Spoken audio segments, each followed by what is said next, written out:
আসসালামু আলাইকুম।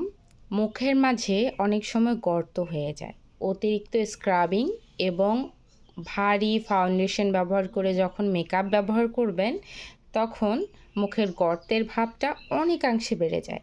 মুখে যদি গর্ত হয়ে থাকে, আপনার মুখে যতই সৌন্দর্য থাক, সৌন্দর্যটা আজকের রেমেডির জন্য অ্যাট ফার্স্ট আমাদের লাগবে শ্যাম্পু।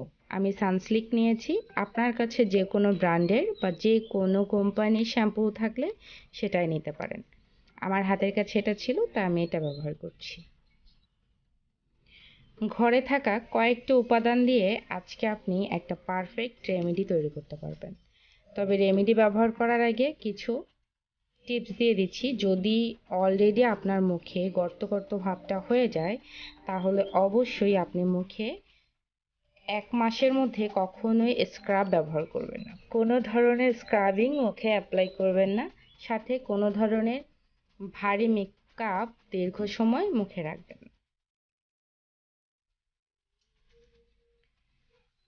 শ্যাম্পুটা আমি প্রায় হাফ চামচের মতো নিয়েছি। পরিমাণটা একটু দেখে বুঝে নেবেন। তারপর একটা সাদা টুথপেস্ট লাগবে। যে কোনো সাদা রঙের টুথপেস্ট দিয়েই হবে। আমার কাছে এটা আছে, আমি এটা নিচ্ছি। তবে খেয়াল করবেন ভালো ব্র্যান্ডের যেন একটা টুথপেস্ট হয়। জাস্ট এতটুকুই। ডাবলি বুটের ১ দানা সমান ১ ফোঁটা টুথপেস্ট নিয়ে নিয়েছি আমি। টুথপেস্ট এবং শ্যাম্পু একত্রে মিলে আপনার মুখের গর্ত যে ভাবটা আছে সেটা দূর করে দিবে। এরপর লাগবে আমাদের জাস্ট সামান্য পরিমাণ চিনি। হয়ে গেছে। এই ৩টা উপাদান একসাথে মিলে আপনার মুখের সকল সমস্যার সমাধান করে দিবে ইনশাআল্লাহ। চিনি দেওয়ার কারণ হচ্ছে, যখন শ্যাম্পু আর টুথপেস্টটা মুখে অ্যাপ্লাই করবেন, অলরেডি যদি মুখে গর্ত হয়ে থাকে, চিনিটা তখন শ্যাম্পু আর টুথপেস্টটাকে মুখের উপরে অ্যাপ্লাই হওয়ার সময় হালকা রাউন্ড শেপে যখন ঘোরাবেন, তখন মুখের গর্তগুলোর একটা এক্সারসাইজ হবে। আর সেই ফলেই গর্তগুলো ভরাট হয়ে যাবে এবং সাথে যদি মেস্তা থাকে সেটাও উঠে যাবে। তবে এই ক্ষেত্রে একটা সতর্ক থাকতে হবে।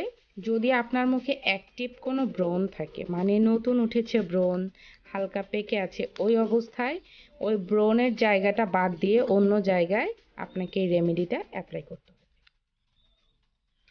কারণ চিনি যদি ওখানে ঘষা লাগে, আপনার ব্রণটা ফেটে যাবে এবং ওখানে ইনফেকশন হওয়ার সম্ভাবনা থাকতে পারে।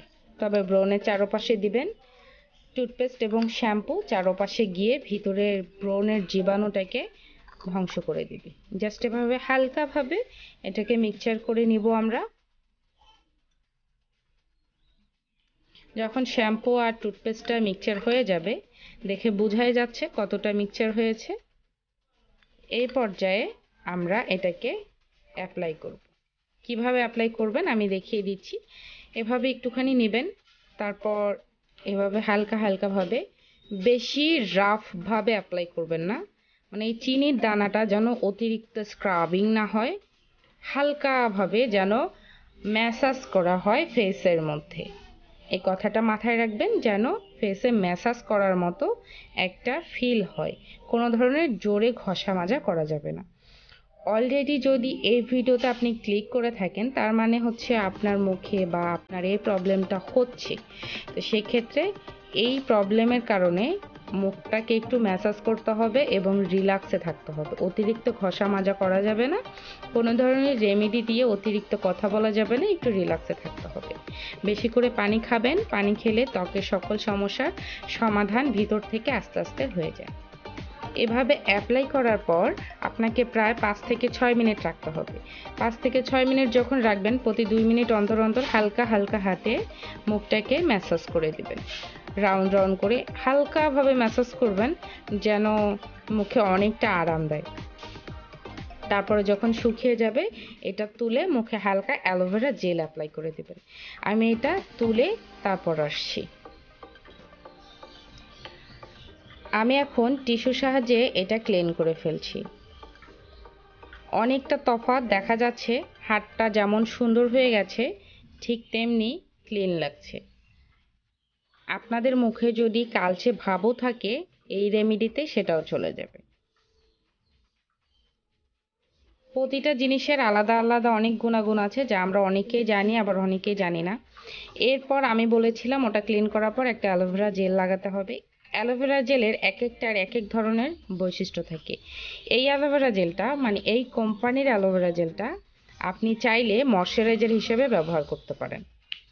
আমি জাস্ট এভাবে খুলে একটুখানি বের করে নিলাম।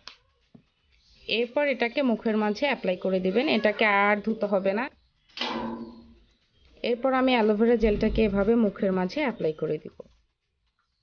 একটু থিকভাবে অ্যাপ্লাই করবেন। এই অবস্থায় অ্যাপ্লাই করার পর হালকা একটু ফ্যানের বাতাসে থাকবেন। অ্যালোভেরা জেলটা যখন শুকিয়ে যাবে এত স্মুথ আর এত সুন্দর আপনার স্কিন হবে, আপনি জাস্ট আমি বলে বোঝাতে পারবো না। এই আমার হাতের অর্ধেকটায় আমি এটা অ্যাপ্লাই করেছি। এইটা আর এটার তফাৎটা আপনারা চোখেই দেখতে পাচ্ছেন কতটা তফাৎ। আশা করছি আজকের রেমেডিটা আপনাদের ভালো লেগেছে। ভালো লেগে থাকলে ছোট্ট একটা লাইক দিতে ভুলবেন না। সবাই ভালো থাকবেন, সুস্থ থাকবেন। আসসালামু আলাইকুম। আল্লাহ হাফেজ।